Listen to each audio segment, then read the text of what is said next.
ini sampun betul ini. Assalamualaikum warahmatullahi wabarakatuh.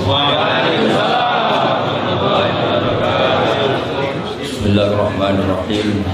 Tabarakalladzi nazzala al-Qur'ana 'ala 'abdihi liyakuna lil 'alamina nadhira. Allahumma shalli wa sallim 'ala nabiyyina wa syafi'ina qurrati a'yunina Muhammad wa ala alihi washabbihi wa barik wa sallim amma ba'du. Semua pengurus takmir masjid Asy-Syiratal Mustaqim yang saya hormati, semua jamaah hadirin yang saya hormati. Ini mau ngaji apa mau kajian? Apa mau hiburan? Sebetulnya ngaji itu enaknya dianggap cari hiburan, tapi bukan hiburan yang maksiat, tapi hiburan yang baik. Saya banyak membaca referensi, utamanya tentu Quran dan hadis. Inti dari Islam itu mahabbatullah, mencintai Allah. Di mana-mana cinta itu happy, senang. Jadi sampai orang maksiat itu kan cari apa? Senang. Jadi kalau sudah senang dengan Allah dan Rasul, insya Allah maksiat itu jauh. Sehingga aturan dalam Islam itu jelas. Di antara orang yang kata Rasulullah SAW, halawatul iman, yang menemukan manisnya iman adalah ayyakuna wa rasuluhu ahabba ilaihi mimma siwahuma. Allah dan Rasul lebih dicintai dibanding yang lain. Ini penting daripada kita melarang maksiat dengan cara kekerasan, nanti dilaporkan polisi. Mendingan mencintai Allah sehingga nggak ada cinta untuk yang lain, termasuk maksiat.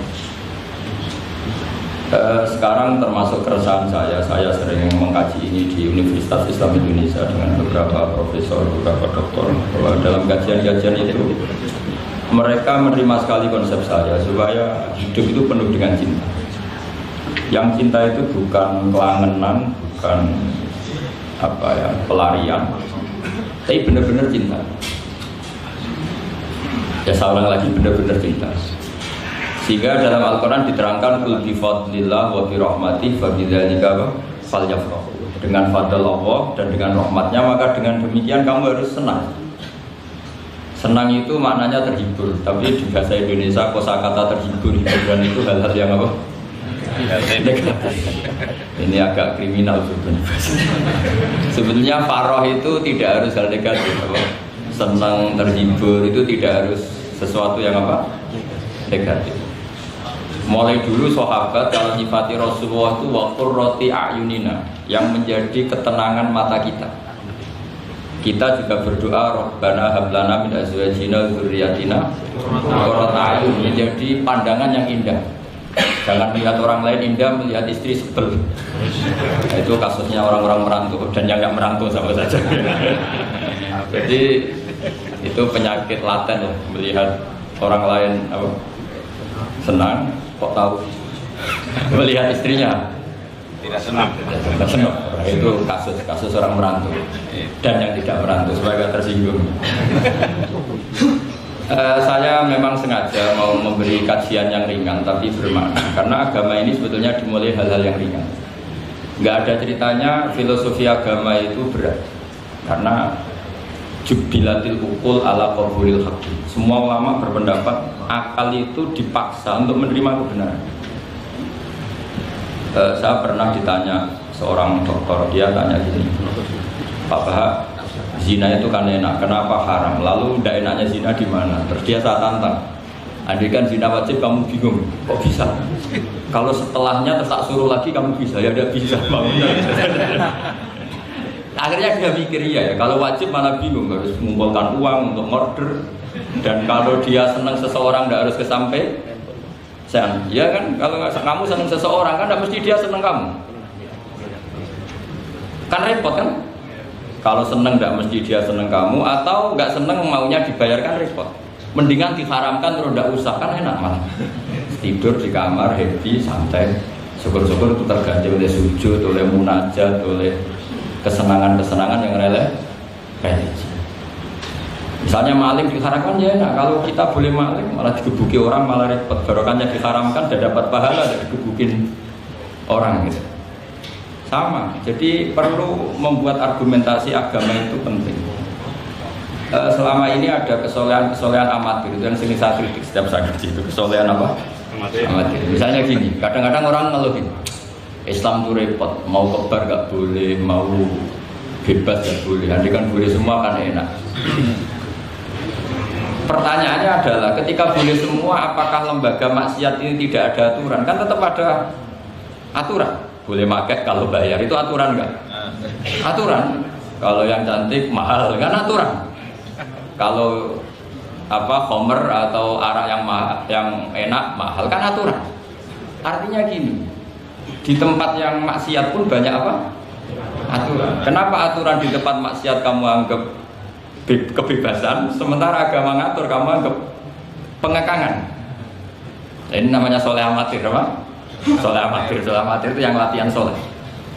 Tapi kalau solehnya sudah lama, kayak saya ini masuk soleh sudah lama, udah tahu. Apa ujub, apa syukur itu tinggal yang hasud atau yang seneng. Yang seneng akan komentari Gus Bak syukur, yang enggak seneng namanya akan komentari ujub. Ya sudahlah, itu biasa manusia seperti sampan merengut itu. Yang seneng akan bilang pemikir serius, yang enggak seneng kok merengut. Orang ita itu ya gitu, yang seneng bilang wah itu sibuk ngalor ngidul, yang enggak seneng kan bilang ita itu. Jadi itu kan enggak usah dipikir lah, komentar orang itu enggak usah. Jadi ini penting saya utarakan. Sehingga saya berpikir terutama untuk zaman akhir, saya ulang lagi, terutama untuk zaman akhir, saya buktikan sekian ayat. Sebenarnya saya hafal Quran, tapi ini tak bawa Qurannya supaya nanti kamu bisa nyari ayatnya. Syukur-syukur kamu bisa nyanyi saya hafal Quran, bagus. Kalau enggak ya kacau.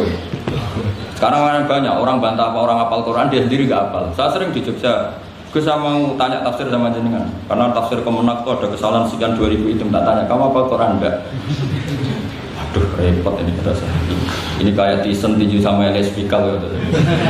Kalau kelasnya nggak sama mati musuhnya.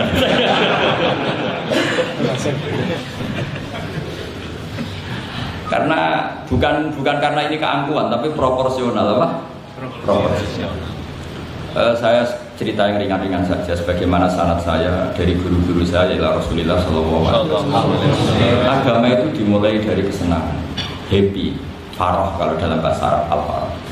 Ayatnya jelas kul bi fadlillah wa bi rahmatih wa bidzalika falyafrahu. Ingat Muhammad dengan fadl Allah, anugerah Allah dan rahmatnya. Kemudian dengan itu kamu harus senang. Sehingga dengan senang kepada Allah dan Rasul itu nikmatnya masya Allah. Andai kan senang itu bisa ditakar. Orang yang sedang tahajud menangisi dosanya, plus menangisi nasibnya kalau di perantauan. Itu senangnya sama orang yang sedang dugem itu mesti kalah. Mesti senangnya sedang tahajud. Karena orang-orang maksiat itu sebenarnya orang-orang susah. Kalau tidak susah gimana? Setelah itu semua ditanya senangnya di mana? Tidak tahu dia mabuk. Sementara senang kamu ingat betul tadi malam saya nangisi dosa-dosa saya, nangisi nasib saya, kemudian tenang karena kembali ke Allah, kembali ke Rasul. Itu luar biasa senang. Tapi masalahnya sekarang ibadah itu kayak ancaman. Kalau ada pondok mewajibkan tahajud itu santrinya itu sudah delik dulu. Kalau di masjid-masjid gini itu kira-kira diwajibkan tahajud, orang juga protes. Ini aliran sesat, sunat diwajibkan. Jadi agama itu banyak keunikan, tapi yang jelas saya pastikan kamu harus senang. Kata Rasulullah SAW, salasun man kunna fihi wajada halawatal iman. 3 hal ini kalau